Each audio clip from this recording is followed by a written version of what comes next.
So good morning guys. तो चलिए start करते हैं आज के यानी कि 1 सितंबर के इंपॉर्टेंट करंट अफेयर्स को। देखिए हमारा पहला इंपॉर्टेंट प्रश्न क्या है कि भारत के किस राज्य में दुनिया का सबसे बड़ा धार्मिक स्मारक बनेगा?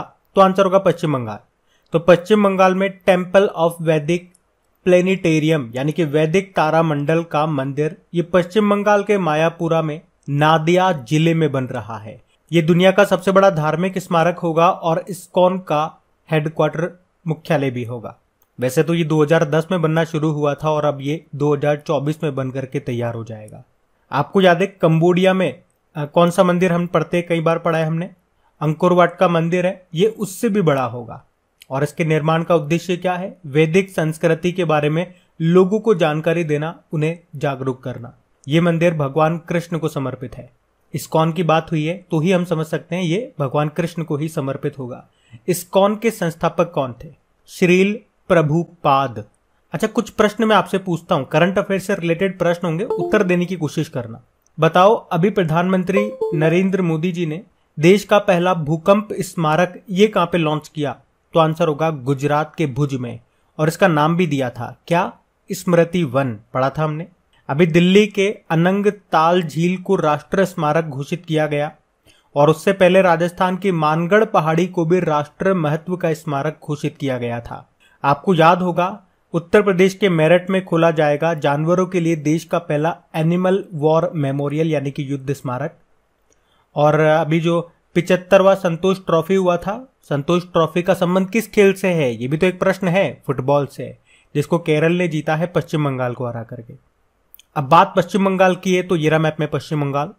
देखो, पश्चिम बंगाल की कैपिटल कोलकाता है, और कोलकाता किस नदी के किनारे स्थित है? तो हुगली नदी के किनारे, जिसके नीचे भारत की पहली अंडर वाटर मेट्रो भी चलेगी। और मुख्यमंत्री कौन है? ममता बनर्जी, जो कि आपको पता ही है भारत की पहली महिला रेल मंत्री रह चुकी हैं।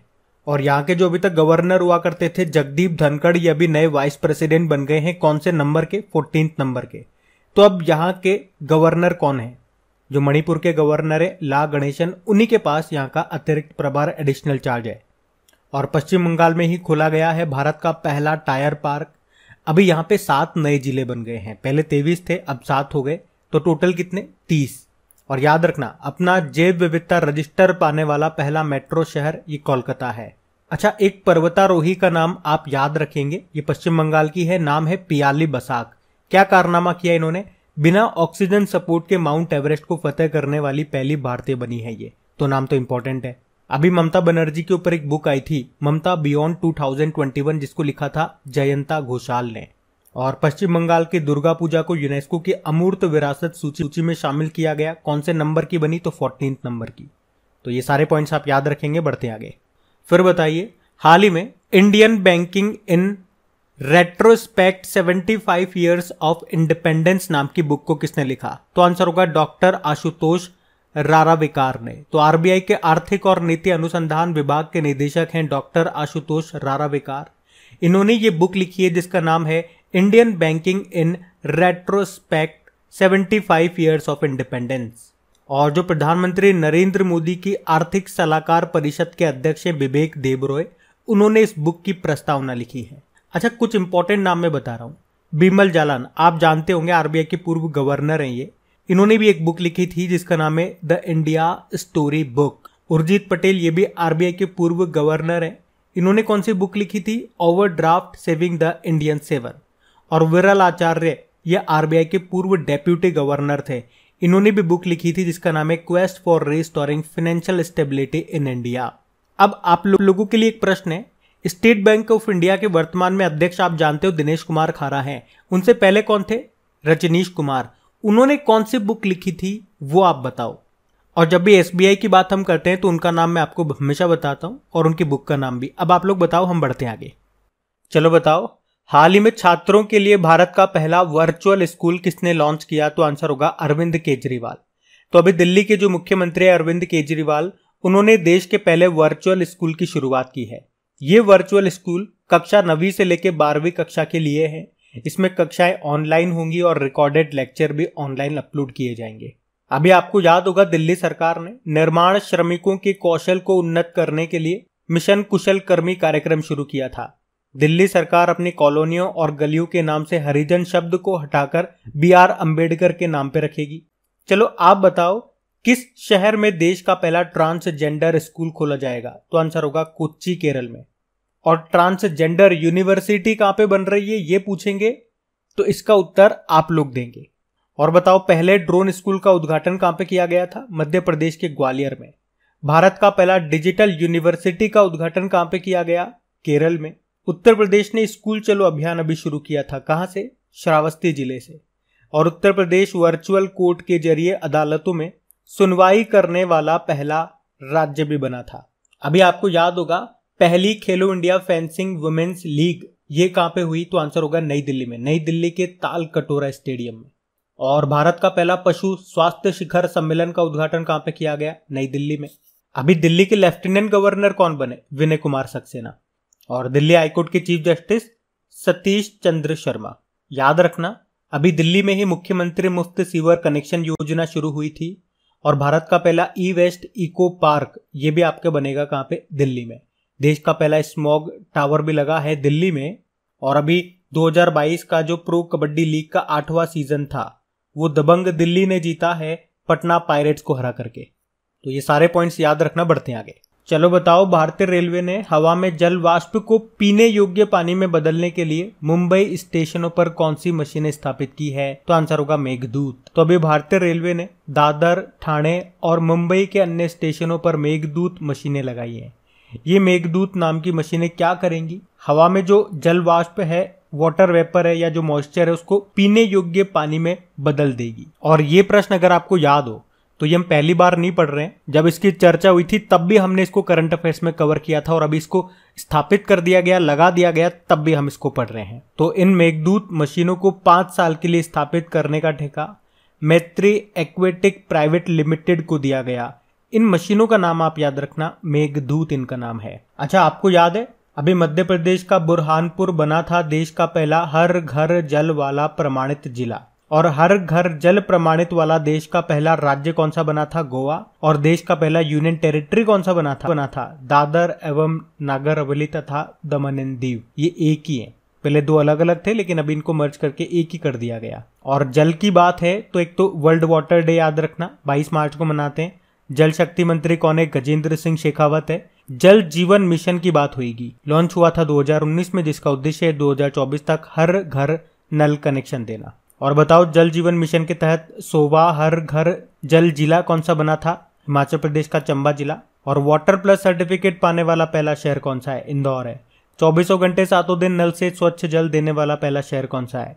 उड़ीसा का पुरी है। और जल मेट्रो परियोजना वाला भारत का पहला शहर कोच्चि है। और आप जानते ही हो पानी के नीचे कौन सी मेट्रो चलेगी? कोलकाता मेट्रो, हुगली नदी के नीचे। और अभी जो तीसरे राष्ट्रीय जल पुरस्कारों की घोषणा हुई थी उसमें पहला पुरस्कार मिला था उत्तर प्रदेश को, जबकि सर्वश्रेष्ठ जिलों की श्रेणी में उत्तर प्रदेश का मुजफ्फरनगर था। और एक स्टॉकहोम जल पुरस्कार भी है जिसे दुनिया का सबसे प्रतिष्ठित जल पुरस्कार कहा जाता है, जिसे नोबेल प्राइज ऑफ वाटर भी कहते हैं। 2022 का ये पुरस्कार जीता था प्रोफेसर विल्फ्रेड पुटसर्ट ने। और भारत का पहला अमृत सरोवर कहां पे बना? उत्तर प्रदेश के रामपुर में। तो ये सारे पॉइंट्स आप याद रखेंगे, बढ़ते हैं आगे। फिर बताइए रिलायंस इंडस्ट्रीज ने किस राज्य में भारत का पहला और दुनिया के सबसे बड़े कार्बन फाइबर प्लांट में से एक स्थापित करने की घोषणा की? तो आंसर होगा गुजरात। तो याद रखना रिलायंस इंडस्ट्रीज भारत के पहले और दुनिया के सबसे बड़े कार्बन फाइबर प्लांट में से एक को हजीरा गुजरात में स्थापित करेगा। प्लांट की क्षमता क्या होगी? 20,000 मिलियन टन प्रति वर्ष होगी। प्लांट का पहला चरण 2025 में पूरा हो जाएगा। कार्बन फाइबर की बात करें तो ये उच्च चालकता यानी कि हाई कंडक्टिविटी वाला एक हल्का पदार्थ है जो स्टील का एक बेहतर विकल्प है, ऑल्टरनेट है। अच्छा, आप मुझे बता सकते हो भारत का पहला शुद्ध हरित हाइड्रोजन प्लांट ये कहां पे शुरू हुआ था? असम में। और आपको याद होगा मुख्यमंत्री नीतीश कुमार ने बिहार के पूर्णिया में देश के पहले इथेनॉल प्लांट का उद्घाटन किया था। और दुनिया का पहला plant based smart air purifier ये किसने डेवलप किया? IIT रोपड़ ने। अच्छा, किस देश में शुरू हुआ हवा से कार्बन लेने वाला दुनिया का सबसे बड़ा प्लांट? तो आंसर होगा आइसलैंड में। और इस प्लांट का नाम है ओरका। और इसी तरह से भारत में टाटा स्टील ने CO2 कैप्चर करने के लिए भारत का पहला प्लांट शुरू किया था। आपको याद होगा KVIC ने गुजरात में अपना पहला सिल्क प्रोसेसिंग प्लांट शुरू किया था। बात गुजरात की है तो ये रहा मैप में गुजरात। देखो, गुजरात की कैपिटल गांधीनगर है, जो कि निर्वाचन क्षेत्र है हमारे गृह मंत्री अमित शाह का। मुख्यमंत्री कौन है? भूपेंद्र पटेल है। और गवर्नर कौन है? आचार्य देवव्रत है। हमने अभी पढ़ा था प्रधानमंत्री जी ने देश का पहला भूकंप स्मारक, इसका उद्घाटन गुजरात के भुज में किया और इसका नाम है स्मृति वन। और गुजरात जो है ये सेमीकंडक्टर नीति को शुरू करने वाला पहला राज्य भी बना। भारत की पहली स्टील सड़क ये कहाँ पे बनी? सूरत में, जहीं पे बुलेट ट्रेन का पहला स्टेशन भी बनेगा, याद रखना। और प्रधानमंत्री जी ने भारत का पहला अंतरराष्ट्रीय बुलियन एक्सचेंज, इसको भी लॉन्च किया गुजरात में। अभी याद है अक्टूबर में 12वां डिफेंस एक्सपो ये गांधीनगर में होगा, जिसका थीम है पाथ टू प्राइड। और न्यू डेवलपमेंट बैंक ये गिफ्ट सिटी में कार्यालय खोलने वाली पहली बहुपक्षीय यानी कि मल्टीलैटरल एजेंसी बनी और इस कार्यालय के डायरेक्टर जनरल हैं डीजे पांडियन। अभी गुजरात ने ही मुख्यमंत्री मातृशक्ति योजना शुरू की थी और प्रधानमंत्री जी ने इन स्पेस के मुख्यालय का उद्घाटन किया था अहमदाबाद में। इन स्पेस मतलब Indian national space promotion and authorisation centre. और IIM अहमदाबाद ने देश का पहला कृषि भूमि मूल्य सूचकांक भी लॉन्च किया था। और world health organisation global centre for traditional medicine की आधारशिला कहां पे रखी गई? गुजरात के जामनगर में। भारत के पहले पोर्टेबल सोलर रूफटॉप सिस्टम का उद्घाटन कहां पे हुआ? गुजरात के गांधीनगर में। और भारत के पहले सामुदायिक रेडियो स्टेशन दूधवाणी का उद्घाटन कहां पे हुआ? गुजरात में हुआ। और प्रधानमंत्री जी ने कहां पे हनुमान जी की 108 फीट ऊंची प्रतिमा का अनावरण किया था? मोरबी, गुजरात में। तो ये सारे पॉइंट्स याद रखना। बढ़ते हैं आगे। चलो बताओ, हाल ही में भारत के प्रसिद्ध अर्थशास्त्री और तत्कालीन योजना आयोग के पूर्व सदस्य का भी निधन हो गया। नाम बताओ उनका। तो आंसर होगा अभिजीत सेन।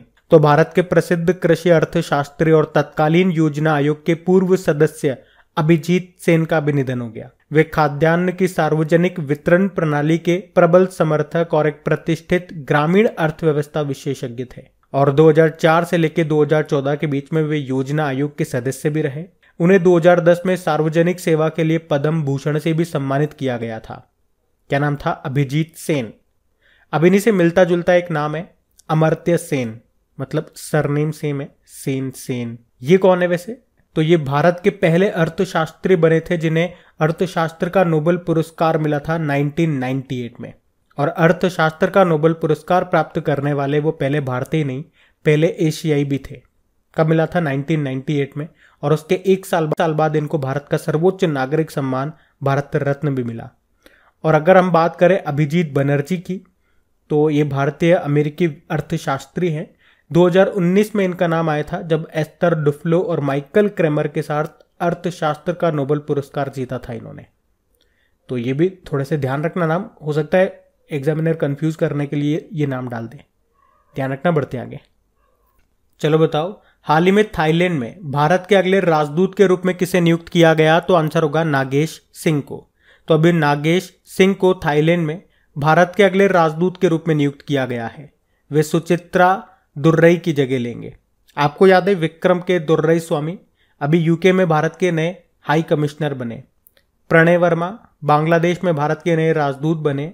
और मुस्तफिजुर रहमान ये भारत में बांग्लादेश के नए राजदूत बने थे। अच्छा, थाईलैंड की कैपिटल बैंकॉक है, करेंसी होती है थाई बहत। थाईलैंड के साथ हम कौन सी एक्सरसाइज करते हैं? एक तो मैत्री नाम की एक्सरसाइज करते हैं और एक सिटमैक्स नाम की एक्सरसाइज भी होती है, जिसमें 3 देश होते हैं, भारत, थाईलैंड और सिंगापुर भी होता है। ध्यान रखना ये। बढ़ते आगे। चलो बताओ, हाल ही में किसे राष्ट्रमंडल संसदीय संघ का कोषाध्यक्ष चुना गया? तो आंसर होगा अनुराग शर्मा को। तो अभी हैलिफैक्स कनाडा में 65वें राष्ट्रमंडल संसदीय संघ सम्मेलन में 55 देशों के प्रतिनिधि शामिल हुए। इस दौरान झांसी ललितपुर संसदीय क्षेत्र से सांसद अनुराग शर्मा को संघ का अंतर्राष्ट्रीय कोषाध्यक्ष चुना गया। तो ये जो राष्ट्रमंडल संसदीय संघ है यानी कि कॉमनवेल्थ पार्लियामेंट्री एसोसिएशन, ये दुनिया का सबसे बड़ा और सबसे पुराना अंतर्राष्ट्रीय संसदीय संघ है। इसमें भारत की एक और सीट बढ़ा दी गई है, जिससे कुल भारतीय संख्या अब 4 प्रतिनिधियों तक पहुंच गई है। अच्छा, आप मुझे बताना, अभी जो कॉमनवेल्थ गेम्स हुए थे, राष्ट्रमंडल खेल हुए थे 2022 में, जो कि इसका 22वां संस्करण था, आप क्या बताओगे? देखो, पहले स्थान तो आपको पता है ऑस्ट्रेलिया था, चौथे स्थान पे भारत था। आप ये बताओ भारत ने टोटल कितने मेडल जीते थे, जिसमें गोल्ड, सिल्वर और ब्रोंज कितने कितने थे? बाकी आप जानते ही हो, अंतर्राष्ट्रीय संसदीय दिवस, इंटरनेशनल डे ऑफ पार्लियामेंटरिज्म, ये मनाया जाता है 30 जून को। और अभी युवा सांसदों का जो 8वां वैश्विक सम्मेलन हुआ था ना, वो कहाँ पे हुआ था? मिस्र में, इजिप्ट में हुआ था। ये आप याद रखना। बढ़ते आगे। चलो फिर बताओ, हाल ही में किस देश के पूर्व राष्ट्रपति जिनका नाम है मिखाइल गोर्बाचेव, इनका निधन हो गया? तो आंसर होगा सोवियत संघ। तो सोवियत संघ यानी कि यूएसएसआर के पूर्व राष्ट्रपति थे मिखाइल गोर्बाचेव, जिनका भी निधन हो गया। इनका 91 वर्ष की उम्र में निधन हुआ है। उन्होंने बिना खूनी संघर्ष के शीत युद्ध को समाप्त कर दिया था। हालांकि सोवियत संघ के पतन को रोकने में वे नाकाम रहे थे। वे यूएसएसआर के अंतिम नेता थे। उन्हें ओजस्वी सोवियत नेता माना जाता था, जो नागरिकों को आजादी देकर लोकतांत्रिक सिद्धांतों की तर्ज पर कम्युनिस्ट शासन में सुधार लाना चाहते थे। उन्हें 1990 में नोबेल शांति पुरस्कार से भी सम्मानित किया गया था, पर अभी उनका निधन हो गया। ये याद रखना। बढ़ते आगे। चलो बताओ, अभी 67 नंबर के जो फिल्म फेयर पुरस्कार हुए थे 2022 में, उसमें बेस्ट एक्टर का पुरस्कार किसे मिला? तो आंसर होगा रणवीर सिंह को। तो कौन से नंबर के हैं ये फिल्म फेयर अवार्ड्स 2022? 67 नंबर के हैं, जिसमें बेस्ट एक्टर का अवार्ड मिला है रणवीर सिंह को 83 मूवी के लिए। 83 नाम की जो मूवी थी उसके लिए। और बेस्ट एक्ट्रेस कृति सेनन चुनी गई मिमी नाम की मूवी के लिए। बेस्ट फिल्म चुनी गई है शेरशाह। अच्छा, इसी तरह से याद होगा अभी आईफा अवार्ड्स 2022 भी हुए थे अबू धाबी में। उसमें बेस्ट एक्टर रहे थे विक्की कौशल सरदार उद्यम मूवी के लिए। बेस्ट एक्ट्रेस कृति सेनन थी मिमी मूवी के लिए। और उसमें भी बेस्ट फिल्म थी शेरशाह। और उसमें बेस्ट डायरेक्टर कौन थे? शेरशाह के विष्णुवर्धन थे। और सबसे इंपॉर्टेंट अवार्ड होता है ऑस्कर अवार्ड। 2022 का ये 94 नंबर का था। इसमें बेस्ट फिल्म थी कोडा। बेस्ट एक्टर थे विल स्मिथ किंग रिचर्ड के लिए। बेस्ट एक्ट्रेस थी Jessica Chastain the eyes of Tammy Faye के लिए। बेस्ट डायरेक्टर कौन थी? Jane Campion the power of dog movie के लिए। तो ये भी आप जरूर याद रखेंगे। अब बात करते हैं कल के वीडियो में पूछे गए प्रश्न के उत्तर की। तो कल के वीडियो में आपसे पूछा था हाइड्रोजन ट्रेन शुरू करने वाला विश्व का पहला देश कौन सा बन गया है? तो आंसर होगा जर्मनी। आप सभी ने प्रश्न का बिल्कुल सही उत्तर दिया है। इन सभी क्वेश्चंस का क्विज बना करके अपलोड कर दिया गया आपके क्रिक एग्जाम एप्लीकेशन पे। उसकी क्विज भी आपको वहीं पे मिल जाएगी। अब ये रहा आज का आपका होमवर्क प्रश्न।